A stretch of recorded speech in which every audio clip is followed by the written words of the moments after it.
So welcome everyone to our turf best management practices and also lawn alternatives webinar. We are so excited to have you.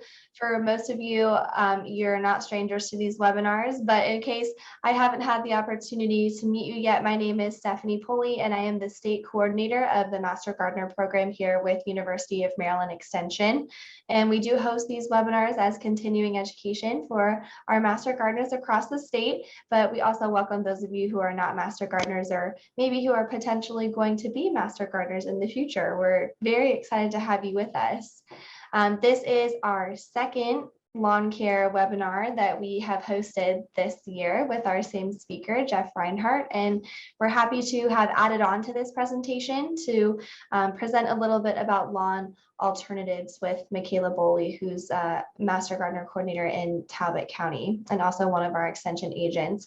So we've got some great presenters here with you today. I just wanted to go over the logistics. Some folks are probably already familiar with this, but as I mentioned, this is a webinar, so your mic and camera are turned off. If you have a question for our panelists regarding the content they're presenting, go ahead and put that into the Q&A, which you'll see at the bottom of your Zoom screen. And then if you have just a general comment you'd like to make or something that you'd like to share from your personal experience, or if you have technical difficulties, you can put all of those into the chat box and everybody will be able to see it there. And note that you can also change who you're sending your chat to. So if it's a technical issue, you can send it to just hosts and panelists, in which case myself, Ria, Jeff, and Mikaela will see it, or you can send it to everyone if it's a message for the whole group, and then everyone will be able to see it. So we're going to go ahead and go through Jeff's presentation first, and then we'll do some Q&A, and then we'll go through Mikaela's presentation and do some Q&A at the end of hers as well. Any questions that we don't get to, our speakers will be able to type an answer into the Q&A, so you'll still get a response either way. And I just wanted to give Ria a moment to say hi if she'd like to, since she's our other kind of technical help for today. If we need anything, you might be hearing from her as well. So I just wanted her to be able to say hi.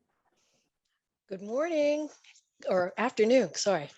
glad to see you all here with us today, and I'll be happy to help with anything I can. Thanks. Awesome, thanks, Ria. So Ria is our business manager here at the Home and Garden Information Center. All right, so with that, I'd like to turn it over to Geoffrey Rinehart, who's one of our awesome professors from the Institute of, or the IAA at UMD. So we've had him already earlier this spring talk about turf care and fertilization, and now we're so glad to have him back to talk about lawn care best management practices. So with that, Jeff, I'll go ahead and turn it over to you. Thank you so much, Stephanie. Thanks everybody for being here today. Just a quick caveat as I go through these slides. I'm happy to share these slides with folks. Stephanie, I can send you a PDF of these later this afternoon.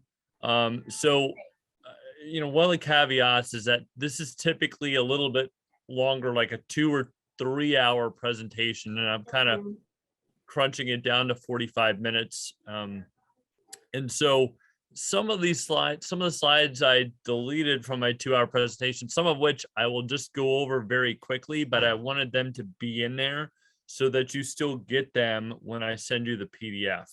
So again, I'm going to go through some of these slides a little quicker than normal and try to hit really the high points here over the next 40 or so minutes.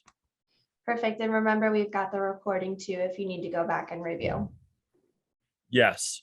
So just a reminder that this Turfgrass is a whole chapter within the Master Gardener's Handbook. I worked with Stephanie in the last, Stephanie, I think it was a year and a half or so ago to kind of update this, and it was already a great chapter. We've updated it recently. So so everything in here is in that chapter within your Master Gardener's Handbook there. Just starting out, we want to think about turfgrass maintenance practices and how our best management relates to these. So we've got basically you hear about 5 main cultural practices within turfgrass.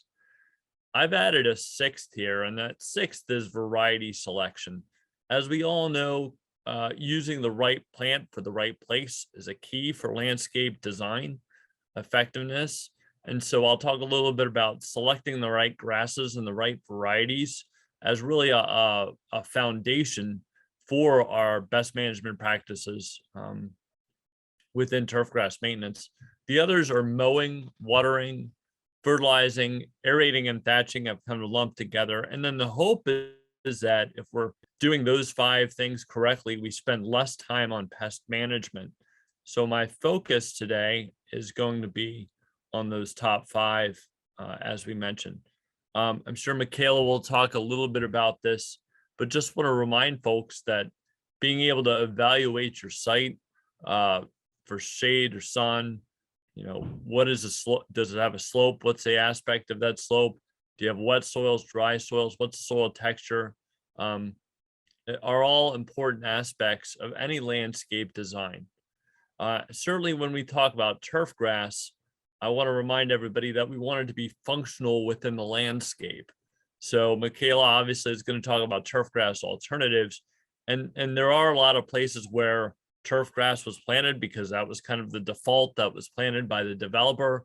And there are some better choices for those spaces. So I'll let Mikaela kind of address that. But remember, whatever we have, whatever plant material we have, we want it to be functional within the landscape and serve a purpose of that functionality within the landscape.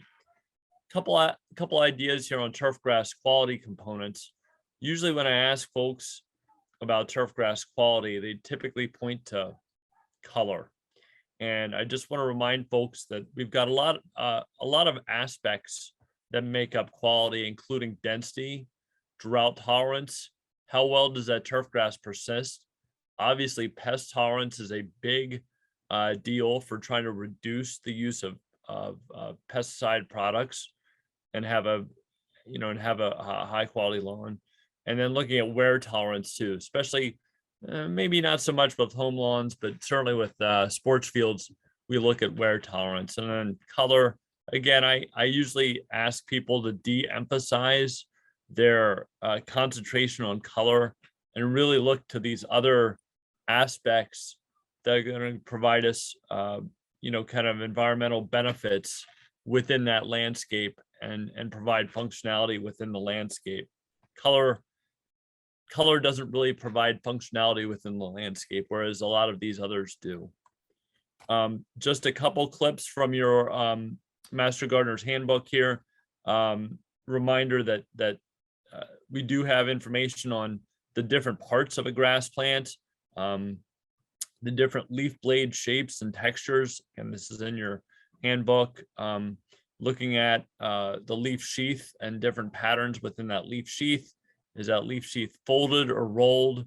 And then looking at that collar. So we use all of these anatomical features to be able to identify turf grasses. And if you haven't, I would encourage you to spend some time with that in your workbook. And perhaps at a later time, we would be able to do an in-person webinar where I'm able to bring plants in. We're able to spend a little bit more time with that. But just a reminder that all of this is within your Master Gardener's Handbook. We also look at growth habits. So typically with turf grasses, you might have a bunch type grass, which has only tillers, or you might have lateral stems, which can consist of stolons, which are above ground lateral stems, or rhizomes, which are below ground lateral stems. So something like zoysia grass would have both above ground and below ground lateral stems. Something like turf type tall fescue would have only tillers and would be a bunch type grass. Again, a lot of great information in your Master Gardener's Handbook with regards to these growth habits. So within the Mid-Atlantic here, we have 3 main types of turf grasses for lawns. And these are tall fescue, which probably 85–90% of lawns in Maryland are tall fescue. Fine fescue, which is a collection of grasses that we use more for shady environments. And then I would say 10% or less would be zoysia grass. And we're going to talk about these just really briefly. Of course, within Maryland here, we are in what we call the transition zone. So we're right between the cool growing zone and the warm growing zone, where we can grow a number of different turfgrass species, though not one in particular very well all the time. So that becomes a challenge when we're selecting turfgrass species and managing those species here within Maryland. First one I wanted to talk about is tall fescue. Tall fescue is a forage grass, and our forage varieties typically have a wider leaf texture. In the last 10, 20 years, we've had what's called turf type tall fescues, where those leaves are more narrow. And so typically we're looking for turf type tall fescue for lawns. The old K31 forage grass is fine if you have a field, but typically not as good for a lawn, quote unquote. Tall fescue is adapted to sunny areas and very light shade. Once you get into more moderate shade, it doesn't do very well. And as mentioned, this is a bunch type grass consisting of only tillers. So for that reason, if it gets worn out, the best way to recuperate that grass is going to be to overseed thin areas for density. And we think about density as an important aspect of turfgrass quality, because the denser our turfgrass stand is, the less opportunity we have for weeds to encroach. Fine fescue is a term that we use for a collection of very narrow bladed fescues. The ones that we use most often here in Maryland are hard fescue, chewing fescue, and creeping red fescue. So again, this has a very fine leaf blade. These are more shade tolerant, though if you start getting into very heavy shade, you're probably better off, and Mikaela can speak to this, probably better off with a lawn alternative. There are native sedges, Pennsylvania sedge, that would be more adapted to a moderate to heavy shade situation, but these fine fescues are adapted to really a light to moderate shade situation in the landscape. And then finally, of the three major grass types we have here in Maryland, zoysia grass is a warm season grass, typically established by plugs, sprigs, or should have put sod on here too. You can sod this grass, and this spreads by stolons and by rhizomes. This is from the Master Gardener's Handbook. You'll notice that there were a few grasses on this list that I did not talk about. Just give a quick mention. Bermuda grass is seldomly used in home lawns. Where it is used would probably be lower eastern shore in a home lawn situation. Prairie ryegrass, really don't ever recommend using this in a home lawn situation, since it is fairly susceptible to summer diseases and really not well suited for lawn grasses. And then the last one I'll mention is Kentucky bluegrass. We sometimes see this as about a 5 or 10% mixture in home lawns here in central Maryland, maybe the eastern shore. But as you go up into the mountains and elevation, if you're in Garrett County, Allegheny County, you might see this in a greater percentage because the summers are more mild in that situation. So just want to give quick mention to those, and more information is in your Master Gardener resources. So how do you choose the best variety? Well, the University of Maryland does a number of turfgrass variety tests that are ongoing, and this is part of the National Turfgrass Evaluation Program. The results of these tests are updated pretty much every year in Technical Bulletin 77. Typically, these are updated in July. So hopefully we're scheduled to have a meeting with Virginia Tech and look at their varieties, look at our varieties, and typically we coordinate with Virginia Tech to come up with a Maryland, Virginia recommended list. And then typically when folks are able to seed grasses in the fall, you've got this list that's been published in July. Within this list, we've got several, as mentioned, the grasses that we grow here and test, including tall fescue, Kentucky bluegrass, zoysia grass. I just took a clip here of the turf type tall fescue. And for this, we have recommended cultivars that have been proven to be high quality here within our ongoing evaluation tests at College Park. So bottom line is I would encourage you to find this bulletin, which is located on the Maryland Turfgrass Council website, is one easy way to find this under the publications tab for that website, and then be able to look for these proven turf type tall fescue cultivars if you have a tall fescue lawn or are looking to overseed or establish a tall fescue lawn. Now, I'm always hesitant to mention companies, but really you think about, okay, well, where can you get these? And here's a collection of suppliers here, particularly within Central Maryland, because I'm located in Central Maryland. I'm sure there's others in Eastern Maryland, Western Maryland, but these are folks that typically will carry these improved recommended varieties. So with our cool season grasses, we know that we see increased growth as we get into warmer temperatures in the spring. It decreases a bit in the summertime with heat and humidity, and then we see a bump up in the fall with cooler temperatures and longer nights. So notice that our root growth is roughly commensurate with our shoot growth here with regards to this growing pattern through the year. For zoysia grass and Bermuda grass, it will slowly green up through the spring, really enjoy the summer months in the 80s and 90s, and then start to decrease in growth as we get into cooler nights in early September, and then finally go dormant once we hit first frost, typically sometime in late October, plus or minus a little bit, depending on where you are in the state. For cool season grasses, we typically want to have a little bit of a higher height, mowing height in the summer. Warm season grasses, a little bit of a higher mowing height in the spring and fall. And we look at our recommended mowing height ranges. For tall fescue, we have 3 to 3.5 inches. Zoysia grass, you can mow this all the way down to 1.5 inches, and then up to 3 inches. And then for fine fescues, 3 to 4 inches. Usually we're seeing fine fescue in more shady areas.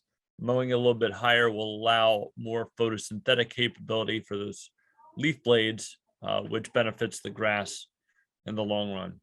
So mowing high allows us to have greater traffic tolerance if we have foot traffic on that area. Also, our root growth is going to be roughly commensurate with our shoot growth over the course of an extended period of time. And with that, we see an aspect of water conservation and plants being able to better endure drought conditions should that occur during the summer. So a couple good reasons. Typically, we're with our rotary blade mower, here, your typical lawn mower.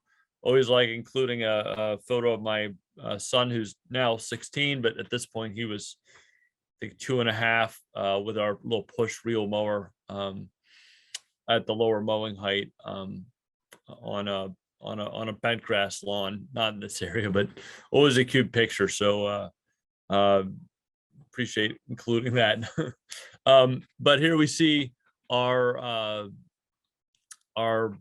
turfgrass heights, and then our root system commensurate with our higher mowing height, deeper root system, shallower root system with a lower mowing height there. This is from a classic turfgrass management textbook. So one of the best management practices is really being able to mulch mow our clipping. So really these clippings are containing a lot of nutrients, and we're able to kind of return those nutrients back to the soil. The clippings don't contribute to thatch. They break down, they release those nutrients. And while you're at it in the fall, another best management practice would be to be mowing your leaves. Now, I know that this may be easier said than done. If you have a lot of wet leaves, it's going to be more difficult. If you have not so much or not as many dry leaves, a little bit easier. But I would really encourage you to mulch mow your leaves as opposed to, or compost them as opposed to raking them up and then shipping them off, to the municipal compost facility or to the dump. So being able to reincorporate those into the lawn is going to be helpful for free fertilizer. Another best management practice is to try not to remove any more than 1/3 of the leaf blade at a given time. Giving you the recommended mowing heights there.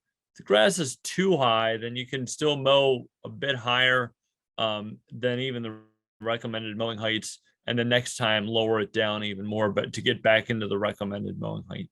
That sometimes happens in the spring where we have a flush of growth, maybe a lot of rain, where you haven't had time to mow. I didn't notice that happening too much this spring because we had such a late spring. I don't believe a lot of people really mowed until maybe mid-April, at least here in Central Maryland. And I don't know that we had the big flush of growth that we usually have in the springtime.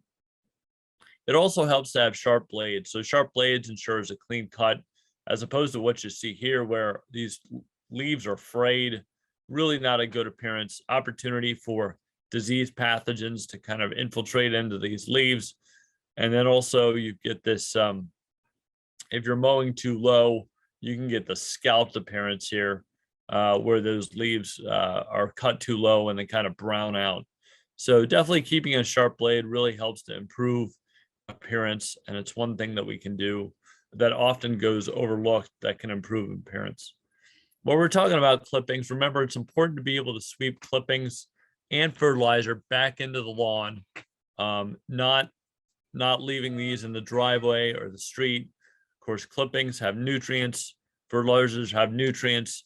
We need to do what we can to protect the stormwater runoff, and not have these things go down into the stormwater drain by leaving them on the sidewalk, the driveway, or the street. I also recommend folks wash their mower. In a professional setting, mowers are washed almost all the time after they're used. I don't know that that's the case with a lot of homeowners, but it really does help to get those clippings washed out from underneath the deck. Helps your engine run a little bit more efficiently, helps the mower mow more effectively. So that's when you're washing that off, try to wash it off in a situation where that wash water will go into the ground. Again, we don't want to contribute to stormwater runoff on our properties. Again, the other big thing, try to minimize chemical and fertilizer storage and always follow label directions. So good opportunity to remind folks of that at this point. Watering, I don't have a lot to say about watering because we don't do a lot of watering here in Maryland. Typically our rainfall is sufficient, but occasionally we'll get into certain times in the summer where it hasn't rained for a while. It's pretty hot, and we start seeing this footprinting, where you walk on the grass and it will not bounce back. It just stays laid down for a period of time, 30 seconds or a minute before it really starts to recuperate. You can also look for these kind of, oncoming brown type patches here. In this situation, I think you've got good amount of tree competition. So it's kind of a difficult situation there. But if you do water, remember that you really only need 1 inch of water per week in June, July, and August. And this includes both rainfall and any irrigation you might put out. So like I said, typically we're not in a situation where we really need to water. However, if we are in a very dry situation, we can get to where certain weed species have a competitive advantage. And so being able to water, at least keep the grass somewhat watered in a very dry situation is going to be helpful to keeping that grass from going totally dormant and being able to hopefully resist weed encroachment in that situation. Okay, so aerifying and de-thatching. For our cool season grasses, we typically want to do these exercises in fall or spring. For warm season grasses like zoysia, you're looking at doing this in the summer. And this is mainly because these are the opportunities for that grass to recover. Again, summertime is stressful for our cool season grasses. Fall and spring are stressful for our warm season grasses. Gives us an opportunity to do that. So basically what we're doing is with aerifying, we're going through, we're taking these aerifier, we're pulling plugs out, we're poking holes, we're pulling plugs out, and we're allowing oxygen to move into that soil condition to try to relieve compaction from foot traffic. So by relieving this compaction from foot traffic, we're able to increase infiltration of water into the soil. We're able to increase better oxygen exchange with the root zone. We're able to get the fertilizers down into the soil where they belong. And ultimately, this is going to reduce water runoff if we're able to get that water into the ground and infiltrating into the ground. And again, primary windows of opportunity would be fall or spring for our tall fescue grasses. For de-thatching, this really isn't too much of an issue for tall fescues since they don't have lateral stems like rhizomes or stolons. You might think about this though if you have a zoysia grass lawn. And so with de-thatching, you're physically going in there and removing this thatch with a vertical blade. I'm sorry, I don't have a picture of that, but a vertical blade that's spinning through here and then pulling up the thatch, and then you're raking that thatch off, or you're mowing that to break it up. And basically with zoysia grass, you're going to have more thatch produced because it has more lateral stems. So again, this will help to reduce water runoff.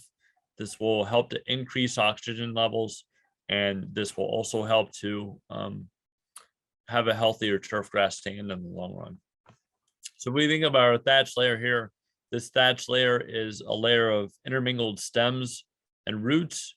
Typically appears light brown between the actual grass blades and the soil below. So typically it's this light brown thatch layer that's thatched there. Now, just talking about lawn fertilization.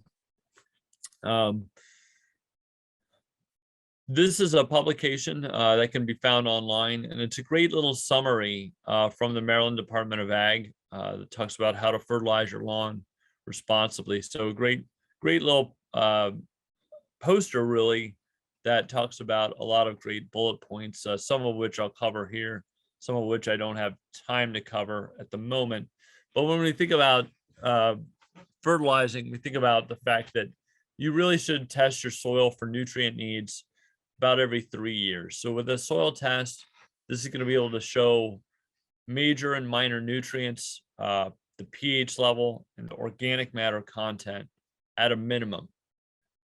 So the test will also provide nutrient and lime recommendations. Now, those nutrient recommendations they can test for every nutrient, except really they don't usually test for nitrogen. And that's because nitrogen is so changeable with regards to availability in the soil from week to week.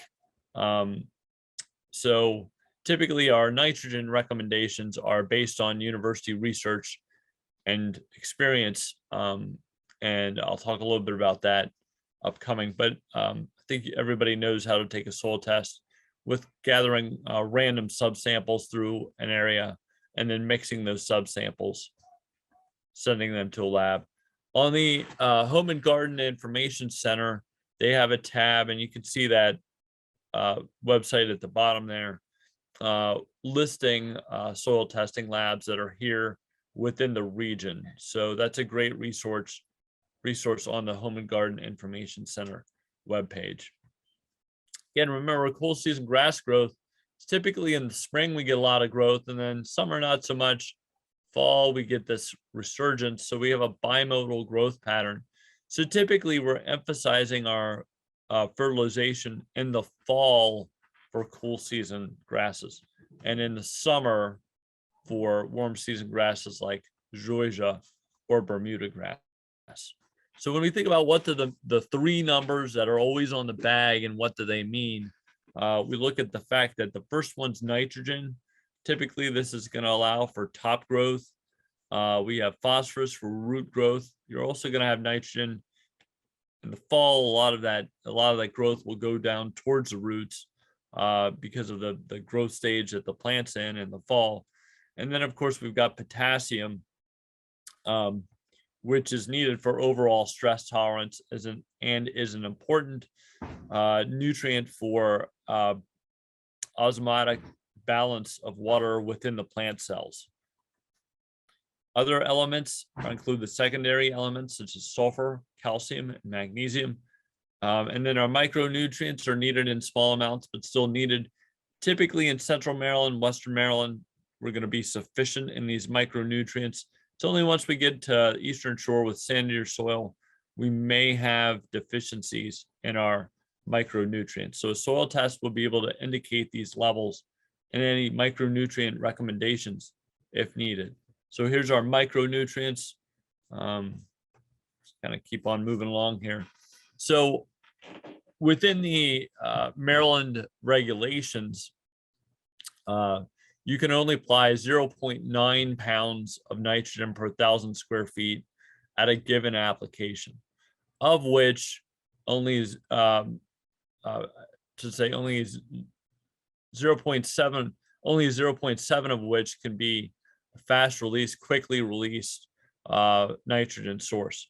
My recommendation for best management practices is to try to find a product with at least 50% of nitrogen available as slow release or water insoluble. And this will provide for a longer, more sustained feeding and better safety of salt, potential salt damage to the turf grass.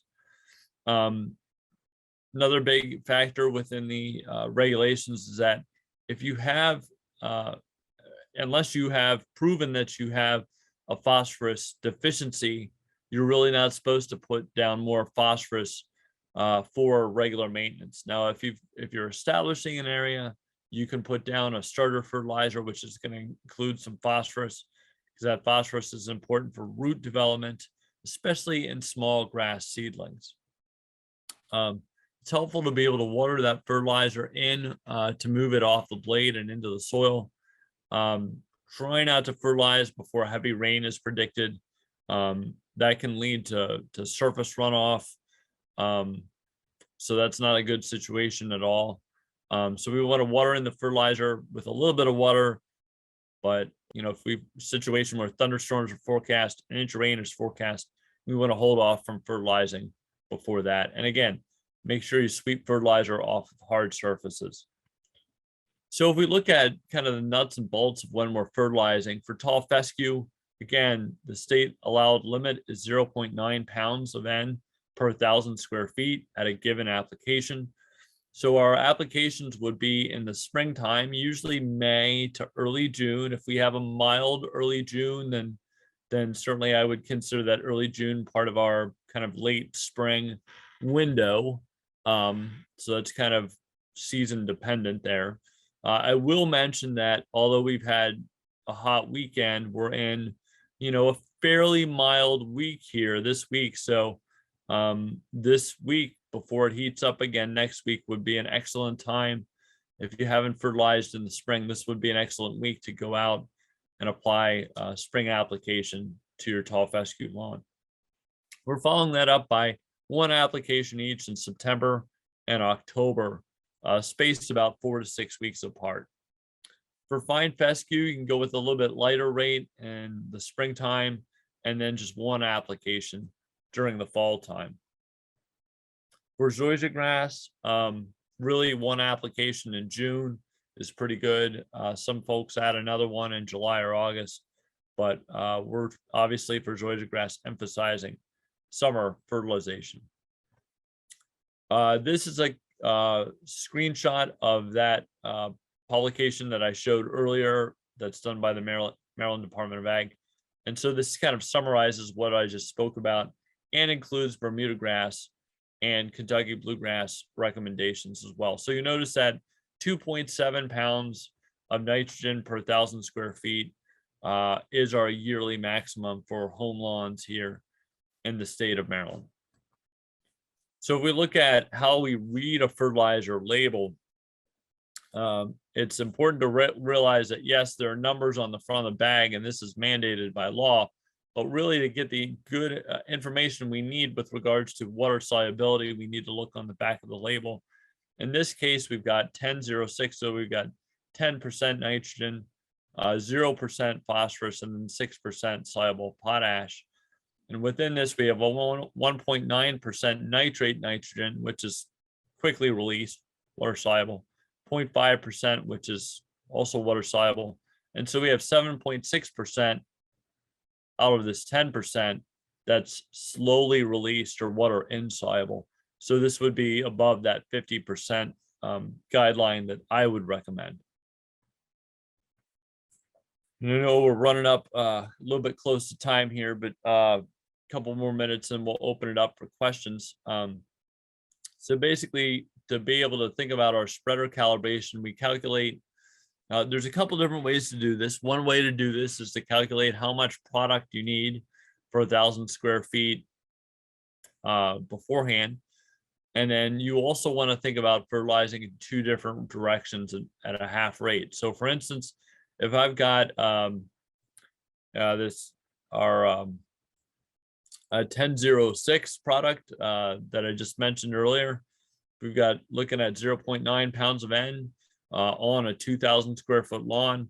We would take the rate, the intended rate, divided by the analysis. So 0.9 divided by 10%, because we have a 10 as the first number there.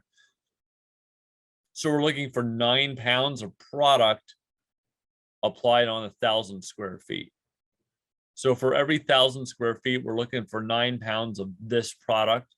For 2,000 square feet, we would be looking for 18 pounds. So what I recommend folks to do is that, and there's more complicated calibration procedures, but to give a good guideline, you can estimate 18 pounds and then go ahead and look at the bag, see what the spreader setting should be.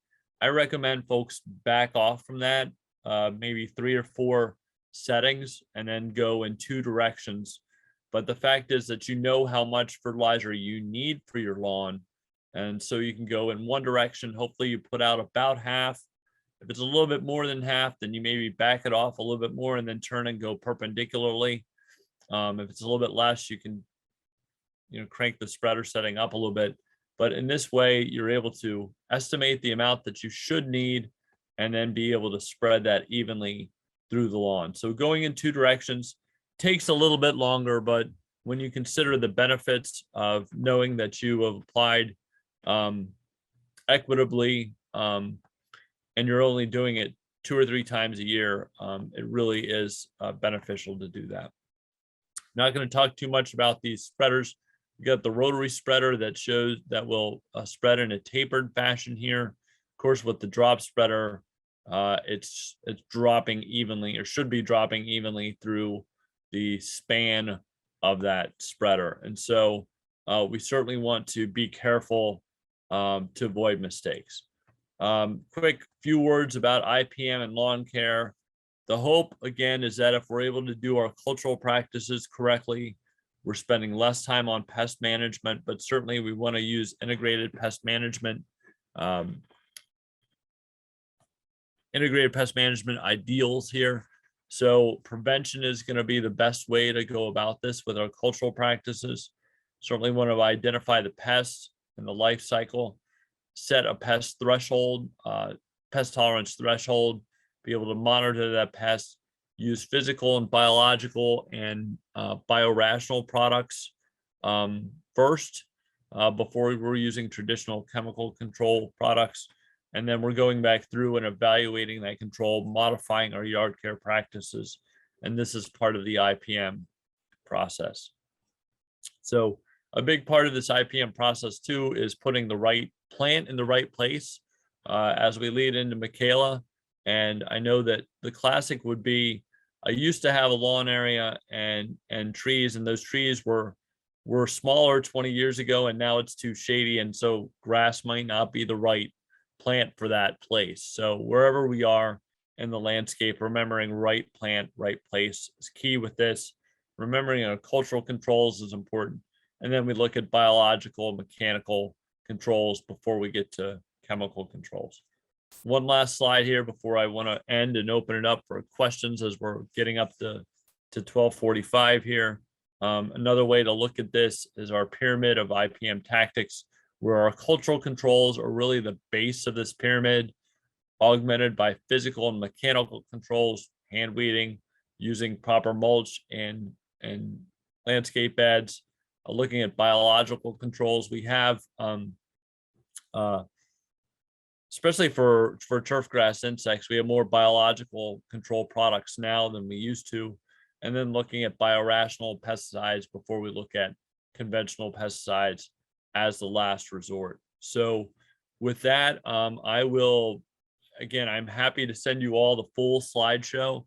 But I think with 40 minutes, in respect for everybody's time, I think that I have time for a few questions right now, and I can take those.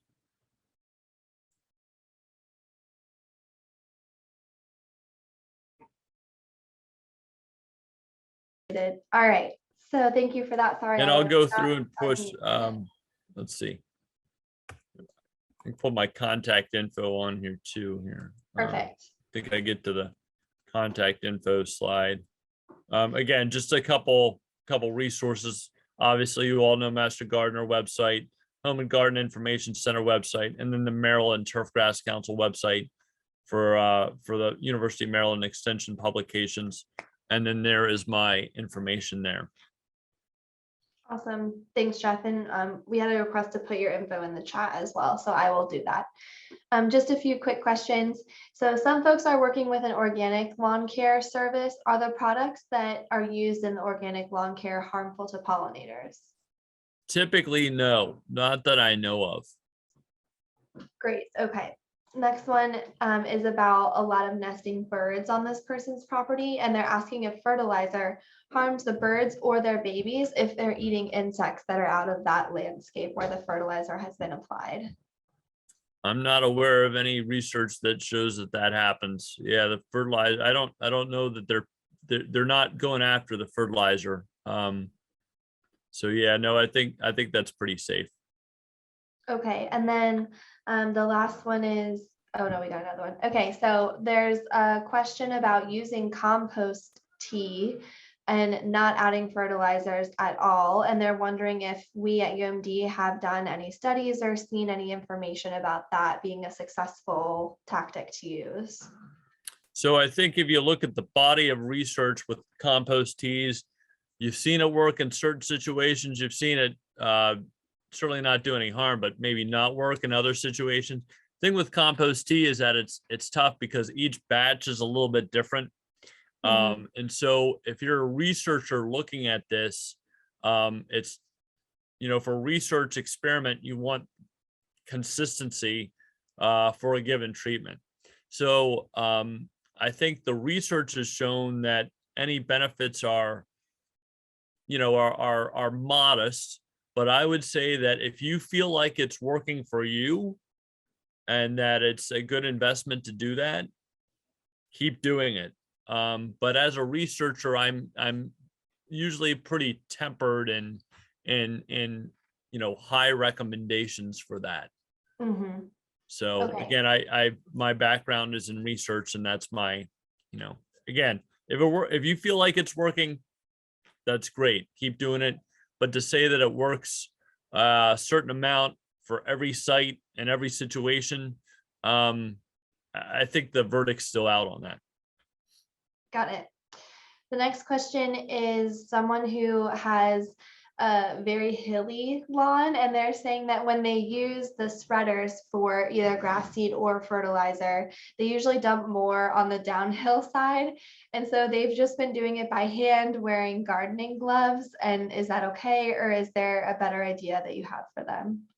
Yeah, in fact, with the spreading by hand, I usually try to do that on the edges. Like if I've got a curb or a driveway or something like that, I will typically spread by hand so that I don't have to run the spreader up to that hardscape.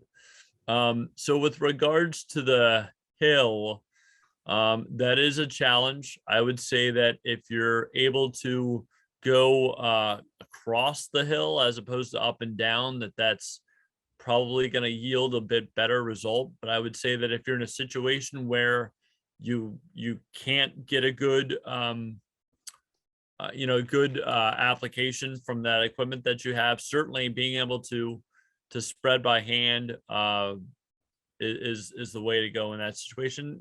Takes a little bit of practice to make sure it's even. But yeah, I would be a big advocate of that practice. Great. And then we had one in the chat, and this is from someone who's working in kind of a public park setting. They're saying that in some of their heavily trafficked and urban parks, they aren't able to leave the leaves on the ground. Is that something that's been observed in other metro turf grass areas, or do you have recommendations on how leaving the leaves could possibly work in some of these higher trafficked areas? So,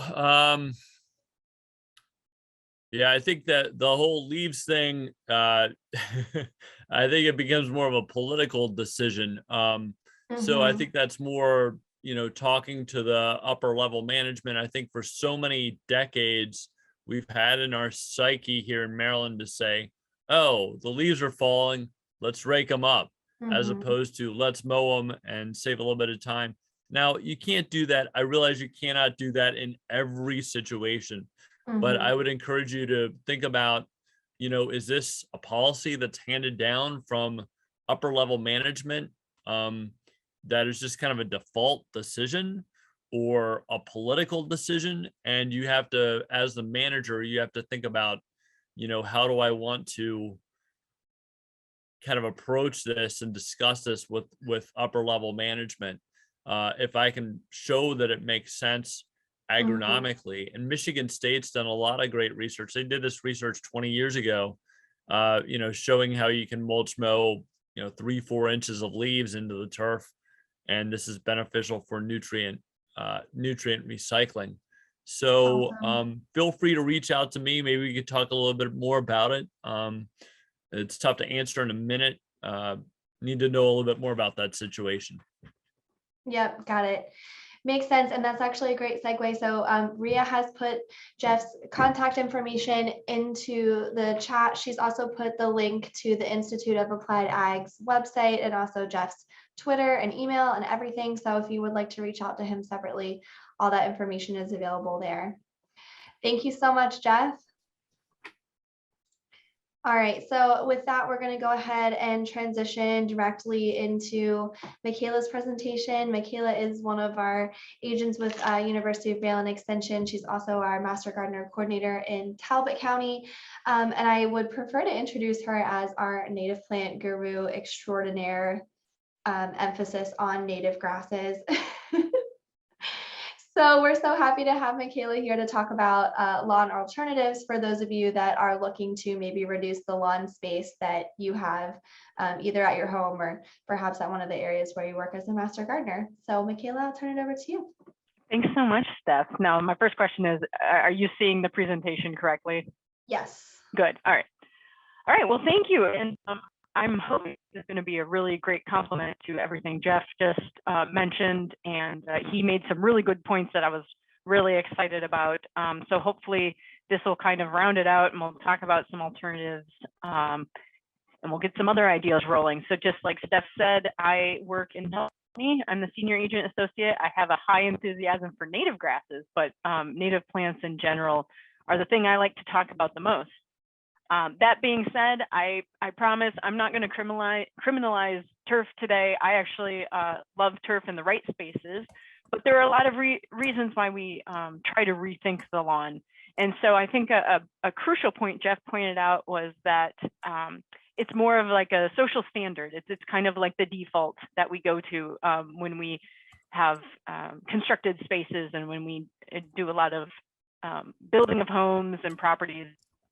So I think it's a good point to make that we want to look at lawn as the complement to landscapes and not the focus. And there are a lot of areas that are really unsuitable for turf. And I think those are prime opportunities for taking those areas out of turf commission and putting them towards more alternatives. And it may be that you're also looking at trying to put in a vegetable garden. You want to do more food gardening, which I think is also a really great thing. That's a little bit more intensive. Or maybe you're looking at a natural area or habitat that's a little more hands-off and left to its own devices. But certainly one of the big points, I think, in looking at our landscapes and the importance of our management is to provide wildlife habitat as well, because we're all part of this ecosystem. And we certainly want to plant things that increase biodiversity and provide a lot of habitat for our pollinators and our mammals and birds. And of course, maybe reducing expenses in fossil fuels are another big reason that we're starting to look at now, especially in this day and age. So, you know, big surprise, one of our main alternatives to turf is looking at native plants. And that's because they tend to be adapted to a variety of different site conditions. So all of those areas that were unsuitable for turf for some reason, maybe it was too wet, too shady, too dry, whatever, you know, there are probably native plant species that would do very well in those sites. They actually prefer low fertility or some of those other conditions.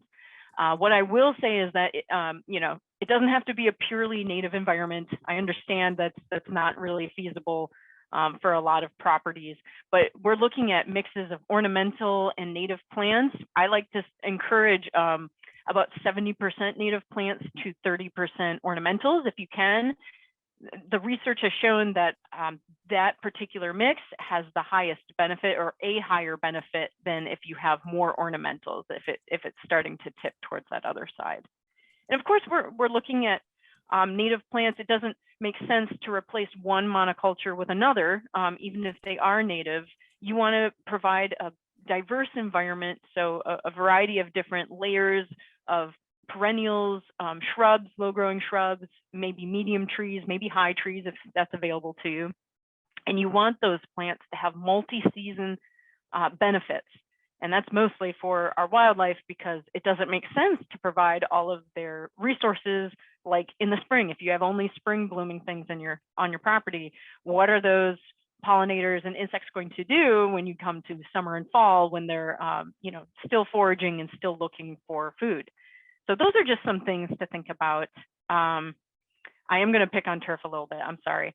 I do like this graphic because I really think it demonstrates, in particular, native plants for erosion control. And certainly that's something we deal with, especially in shorelines. And if you have any slope, erosion control is a major concern. And we can kind of see, this might be a little unfair to turfgrass. The roots are probably a little bit longer than that, but compared to some of these other native prairie plants that have root systems that go, you know, multiple feet into the ground, it looks kind of weak in comparison. And they're able to kind of tap a deeper resource in terms of water as well. So they might be a little bit more drought resistant.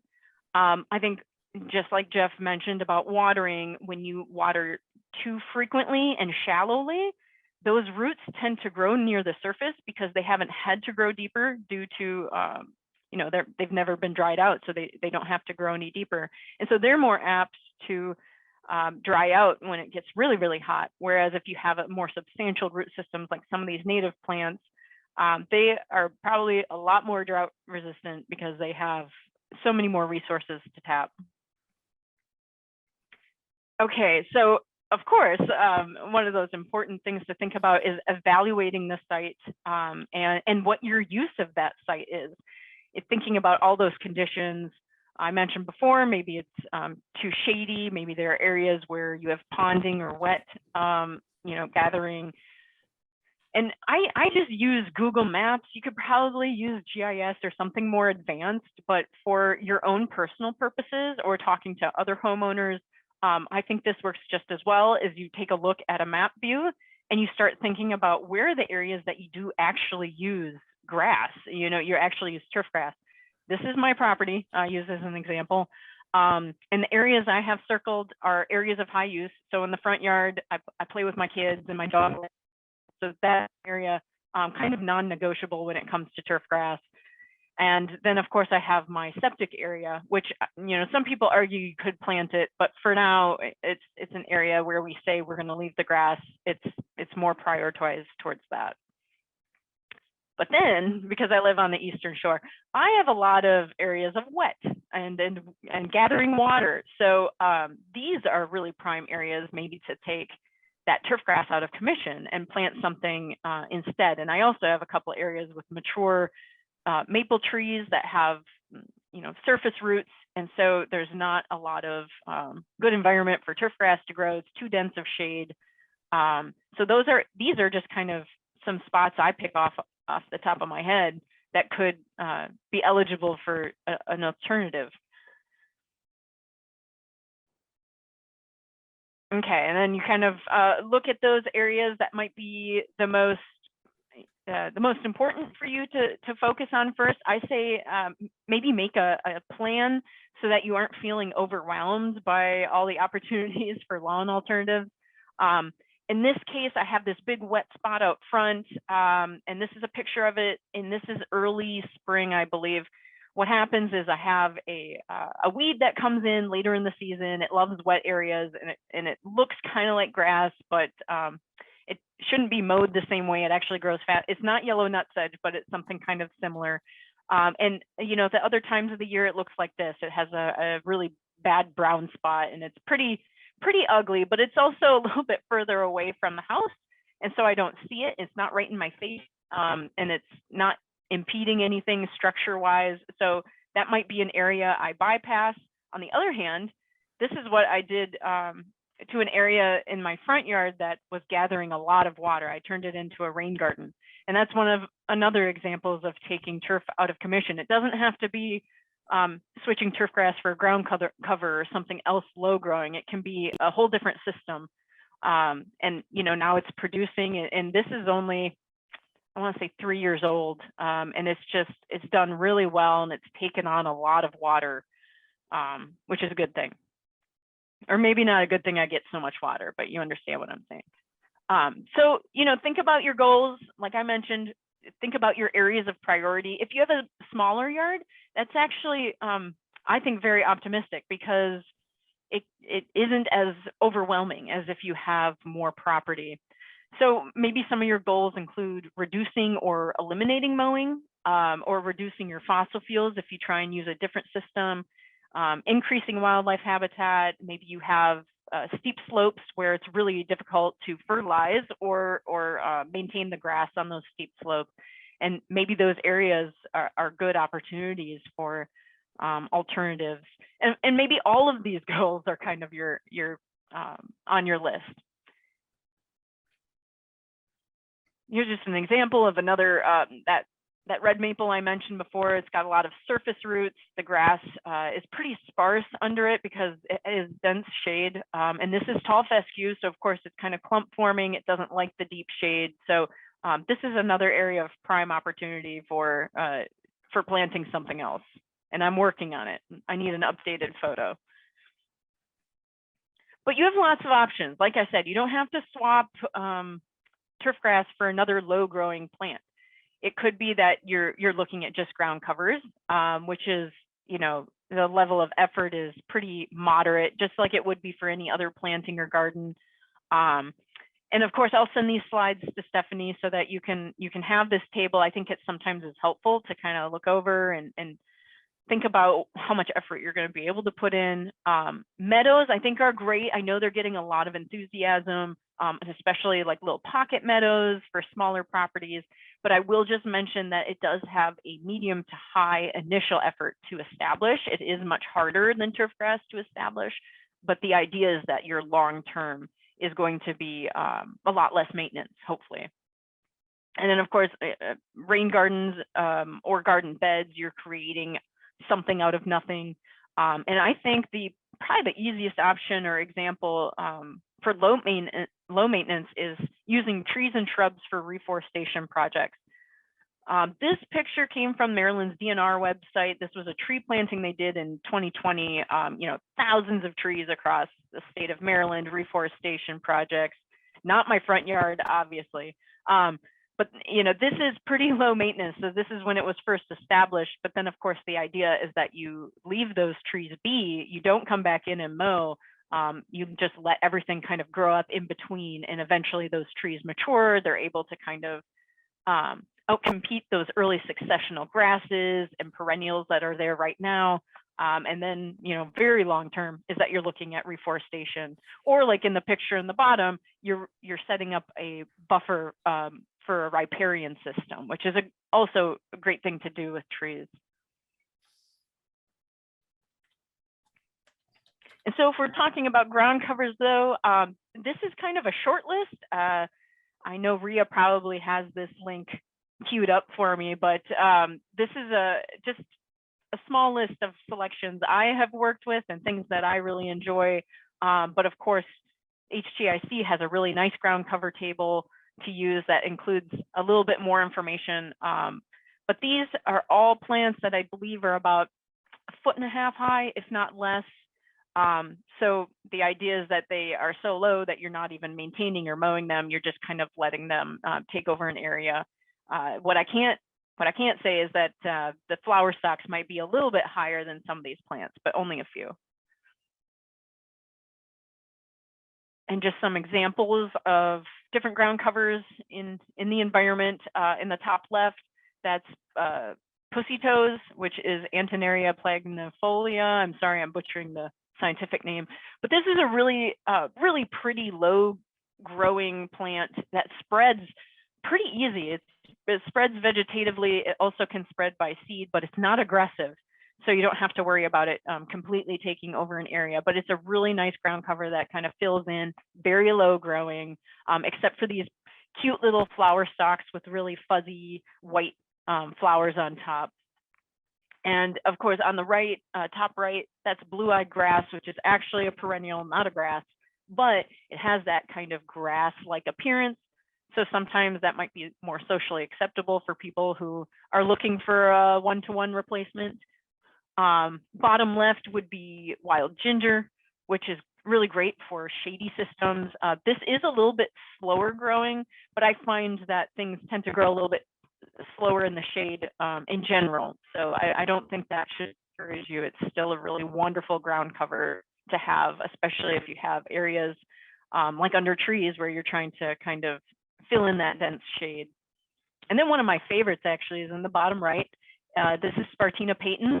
So it's salt meadow. And this is something relevant on the Eastern Shore, at least coastal counties, because it has saltwater tolerance. So this is really great. More of an upland species. It will handle, you know, occasional or storm flooding if it happens, but it's very tolerant to saltwater. Salt is really detrimental to a lot of plants, so you want to make sure on the that you have that. And you know, the alternatives are many. Of course, native grasses, one of my favorites. We should be looking at those. I think they're totally underutilized. Ferns might be a really great option for areas of heavy shade or where they're kind of wetter, or even dry shade. There's quite a few ferns that do really well. Sedges, I know Jeff mentioned those briefly. Those are great for people who like the look of grass, but they want to grow grass in areas where it's really wet or really shady. They tend to do a little bit better than a lot of the POA species. And then, of course, fescues. He mentioned red and chewing fescues. I think those are really lovely, and you can maintain them. You can mow them like you would a regular grass, but they don't get that high if you let them go naturally. So they're only about maybe a half a foot to a foot tall. And I think they look really nice. It almost looks like hair on the ground. It's very flowy, and they don't get very tall. The leaves actually kind of like bend over, so you don't have to look at something that's so upright. And then, of course, pathways. These might be great options where the traffic is so high that you can't put a ground cover that doesn't like to be walked on. This might be areas where you're using a stone path or mulch or even brick.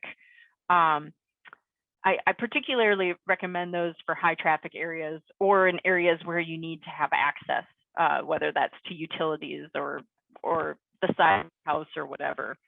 And of course, don't neglect the idea of vegetable or edible gardening, especially in this wave of new age where we're able to grow our own food on our own properties. I think that's really a fantastic idea.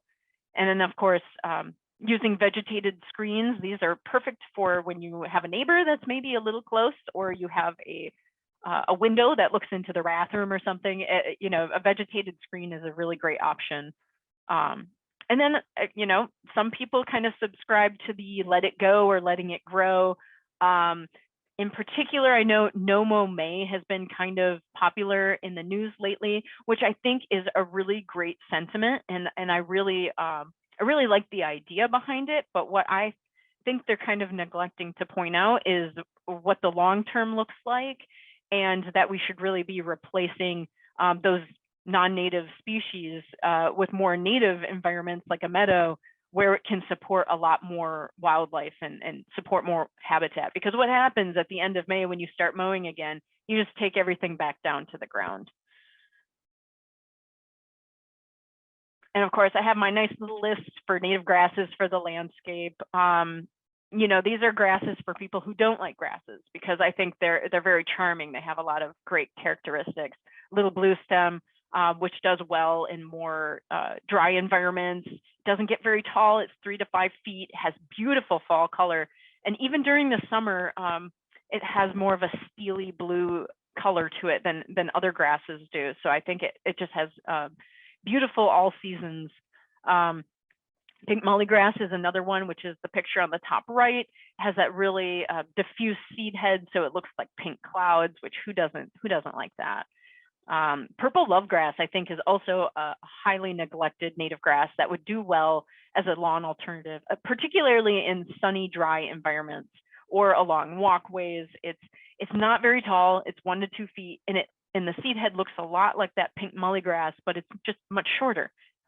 So there's a lot of really great options for kind of different environments when you're looking at native grasses.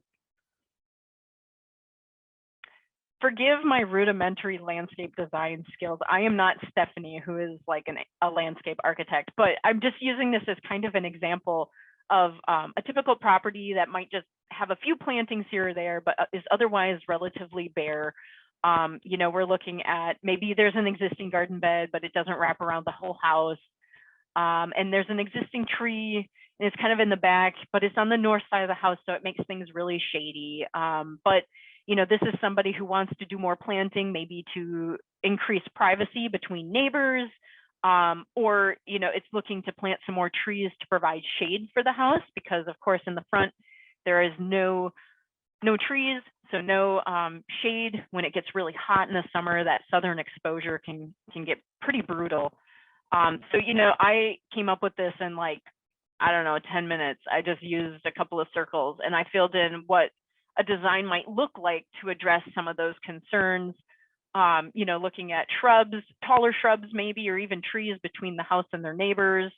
You know, looking at planting a tree in that front yard so that you can provide future shade when it starts to grow up. Maybe you're putting a pathway between the driveway and the backyard because that shady area doesn't do heavy traffic, foot traffic very well, but you want access to the back. These are all just a couple of ideas to think about when you're looking at taking turf grass out of commission, but you still have turf for the areas where you plan to enjoy it, like your backyard, or maybe the front yard if you have kids that like to play ball or something like that. So you know, just some ideas to toss around.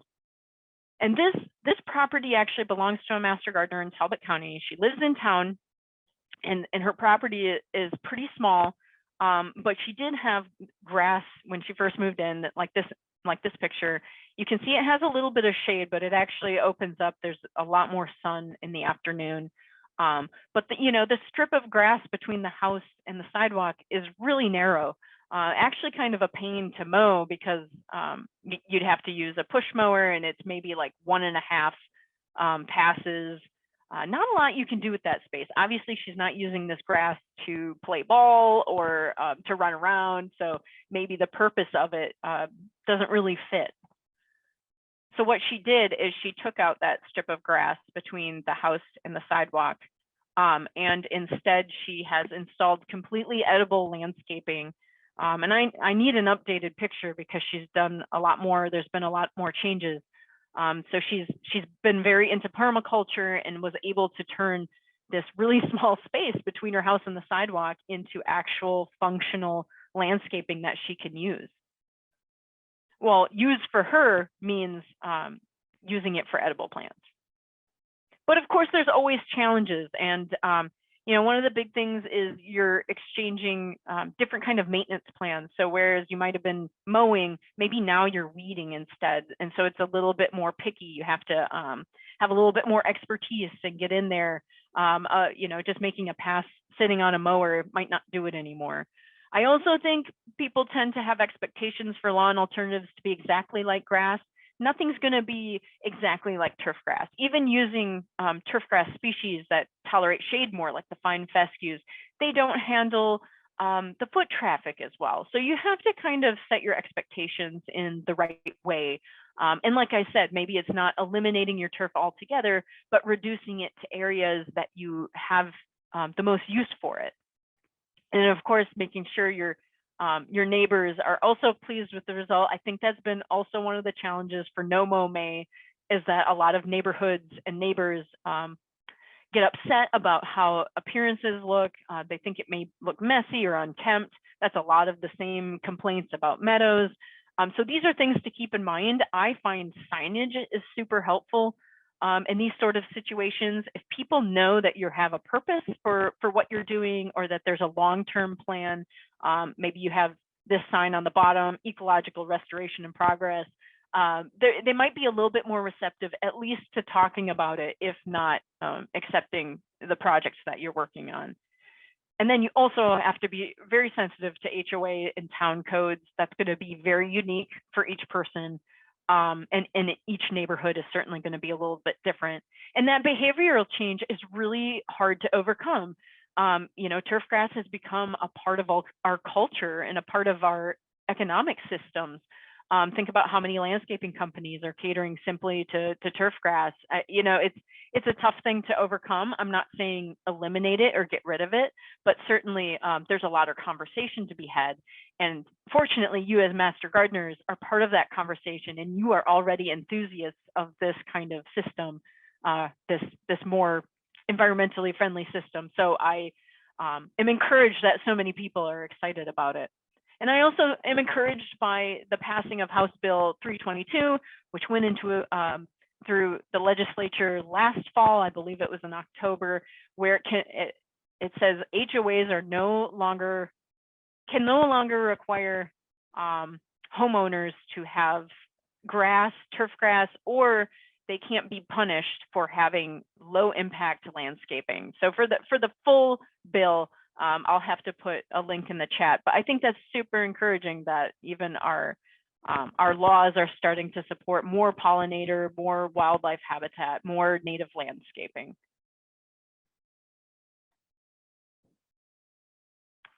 And so for you as both homeowners and master gardeners, it's really good to start thinking about setting those realistic but satisfying goals. Of course, if you don't have much success, you aren't likely to keep working on things like this, or, you know, we don't want people to become discouraged. So my first thought is, you know, starting small. Encourage people to start small. Maybe start small yourself, and you're thinking about just small efforts over the course of time, so that you don't feel overwhelmed and that you aren't biting off more than you can chew, which if you're anything like me, you probably do that already. Thinking about making a plan. Maybe your plan is long-term, so you want to make a 3-year plan where you're planting woody plants first, because those tend to be more expensive and they grow slower over time. And then, you know, each subsequent year you're supplying more shrubs and perennials. You know, don't try and do it all at once, because sometimes that doesn't always work out. And of course, Jeff mentioned this as well. Maybe soil testing is part of your process. You know, thinking about what you're working with, nutrient-wise, or maybe you also want to look up on the Web Soil Survey what your parent material is, or if you're in a highly developed area, understanding that there's some construction soil, so you want to work with some compost and amending that soil first. Discussing projects with fellow master gardeners or your local extension agent. I think part of the benefits of the Master Gardener program is not only having this network with the university, but it's having a network with other fellow master gardeners and their experiences, because of course, experience is a great teacher. And so we can really reap the benefits of talking to one another. And you can also reap the benefits of having plant swaps with one another, seed swaps. That's a great way to keep the cost kind of low and to kind of explore things without investing too much money. And then of course, if you're looking at bigger projects, or you have a larger scope that you're working with, maybe you're considering using a contractor, or you're trying to rent equipment to minimize the amount of backbreaking work that you would have.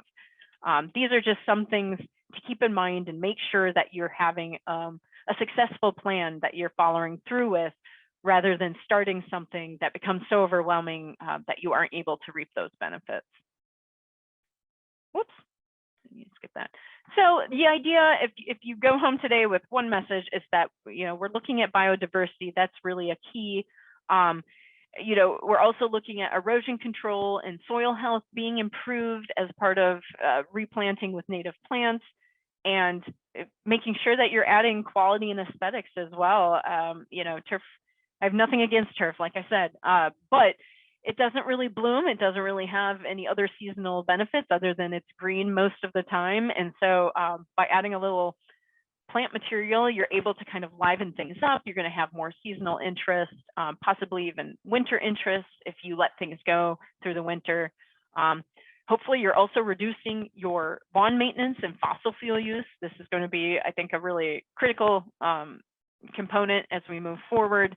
And then, of course, my favorite is you're increasing the habitat for wildlife and pollinators, and you're increasing food for those two groups as well.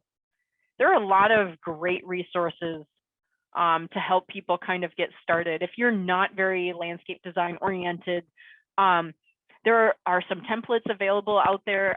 One in particular is the Green Book for the Buffer. They have a bunch of free templates. And by the way, this book is available free online as a PDF, but they are also physical books that you can probably get through your extension office. And they have different sizes of templates. They have different priorities. So, one is planting for pollinators, one is a shady wet garden. So they have a whole different list of those different templates. I think Live Green Howard, which is a Howard County project, I think they also have a lot of templates for pollinators that are really nice to work with, and plant suggestions on top of that. But lots of resources available out there to kind of help you orient yourself.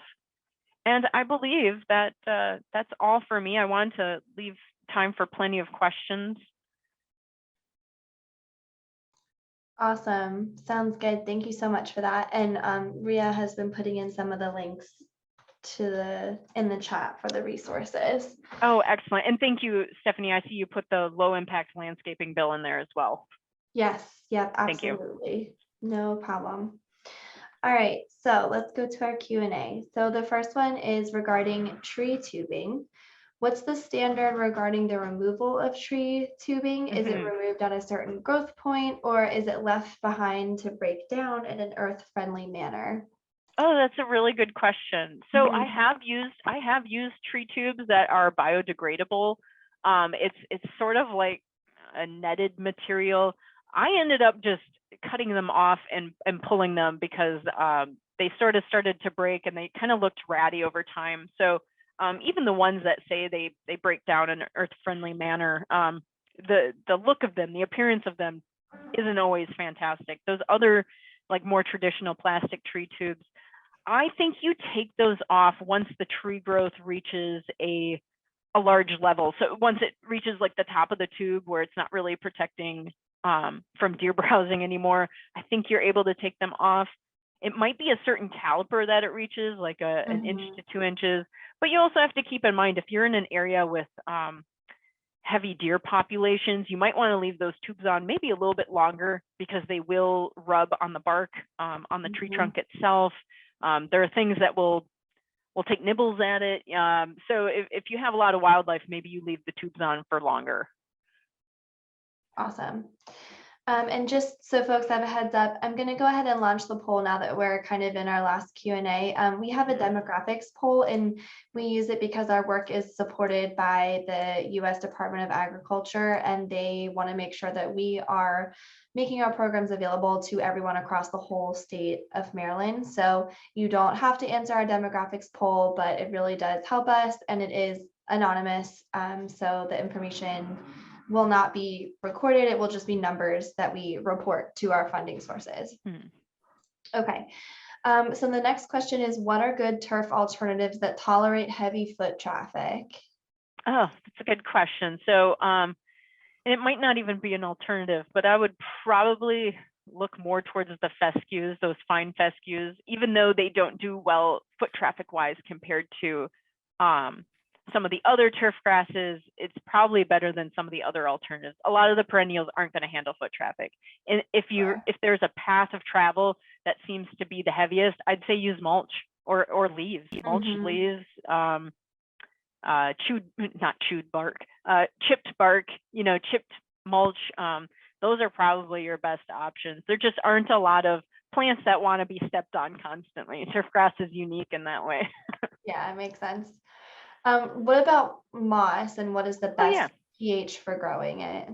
Well, of course, your pH is going to have to be pretty low for moss, and I don't know a lot of people who grow it on purpose. Usually, it kind of shows up, and then you can like let it facilitate its growth, I guess, or spread. So you're going to look at a lot more acidic environments. So anything under 6, and usually it likes to be in shade as well. Now, I will say it doesn't really have a root system. It's not like other plants. So if you're having erosion issues or you're having a lot of bare soil, you might want to think about incorporating some other kind of native plant that will, or native ground cover that will kind of help fill in. But moss is great. I don't know why people always try and get rid of it. I guess they think it's competing with the lawn, but rather what happens is it's such a inhospitable environment for grass that moss is the only thing that will grow. So, and I don't know if Jeff has anything to add to that. So yeah, it's kind of a double-edged. Depends on your opinion of moss. Moss is favored over the lawn in 4 different situations: low pH below 6, under fertilized, shady, and wet. So again, it's up to what you want. If you want moss, you try to cultivate those 4 factors. If you want lawn, you try to mitigate those 4 factors. Great.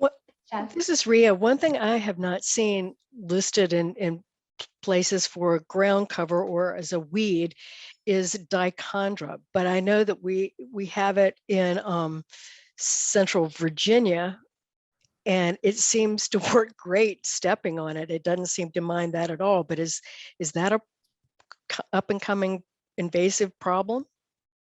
Or is that something? I don't know. I'm not as familiar with that. I'll have to get back with you. I'd love to explore that a little bit more.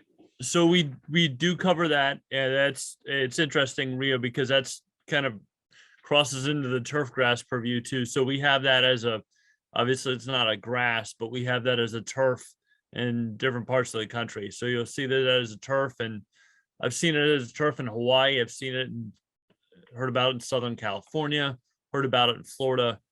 I don't know that it would be cold tolerant enough to be meaningfully planted here. Not to say that it would never survive, but I think we're a little bit too cold for it to be meaningfully planted here in central, northeast, western Maryland. Okay, thank you.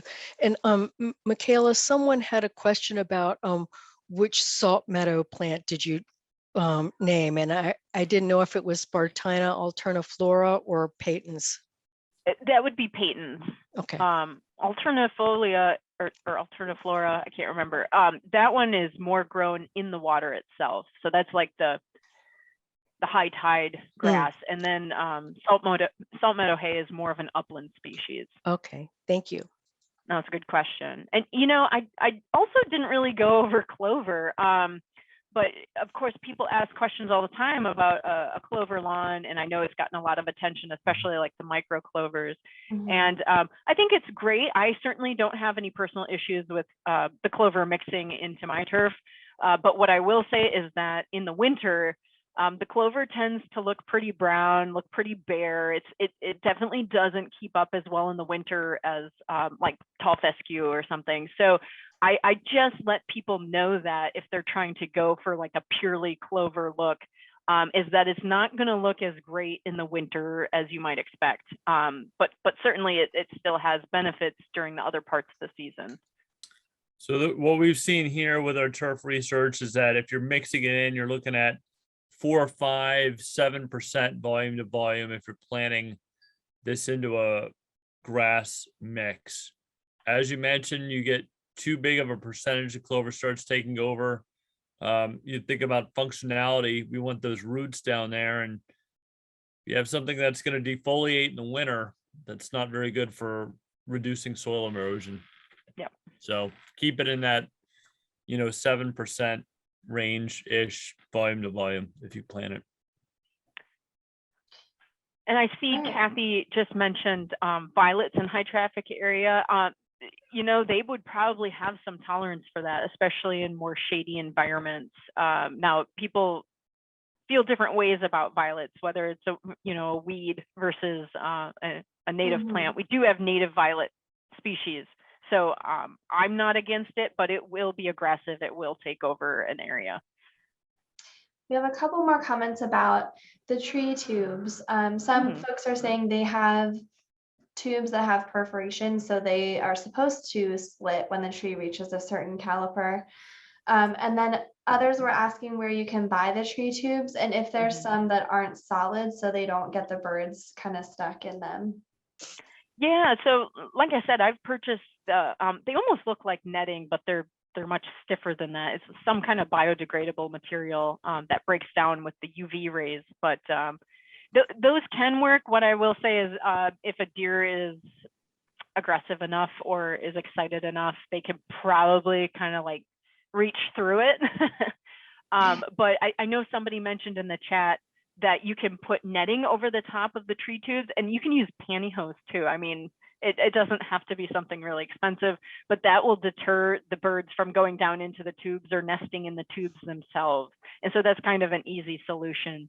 And those plastic tubes are formulated to allow enough sunlight and UV to penetrate for good tree growth. So, don't worry so much about the tubes inhibiting the growth.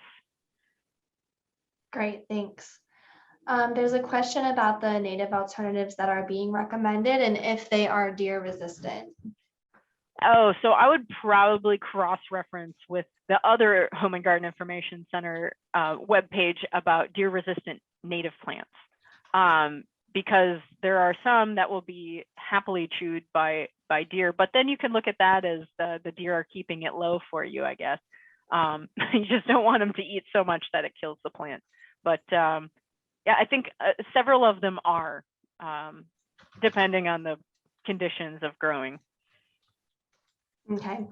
Someone's asking about clover and if you're just talking about regular clover, and they're asking, is that a non-native species that we should be avoiding? Yeah, I mean, I think I just mentioned it because it comes up in so much conversation and people are using it as kind of an alternative. I think it's one of those ornamental plants that it's not harmful, it's not native, but it does have some significance when it comes to fixing nitrogen and adapting well to some of those areas that are low fertility and providing some flowers for pollinators. I guess it would be a personal question. Certainly you don't have to advocate or push for it if it's not something you believe in, but you might get asked questions about it just because of how popular it's become. Yep. Will lyre-leaf sage tolerate foot traffic?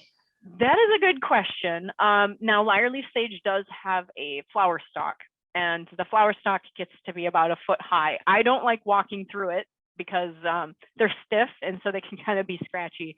But if you're mowing and it's actually at my house, it's in baiting a mowed area, and it's actually kind of combining with moss to cover the ground. And so far, it's held up really well to foot traffic. Now, it's not high foot traffic, but I do walk on it with pretty good success. I'm not killing it. So it's aggressive enough to kind of survive. Awesome. All right, and that's everything in our Q&A right now. Awesome. All right, so we're all set. Thank you so much, Mikaela, for all that information. I really appreciate it. And also thank you so much to Jeff for your earlier presentation. We really appreciate that. And thank you all for joining us and being here to learn with us and asking these really great, really informative questions. I think they help us improve our presentations for the future. So thank you all so much for joining us. I'm going to go ahead and end the recording at this point.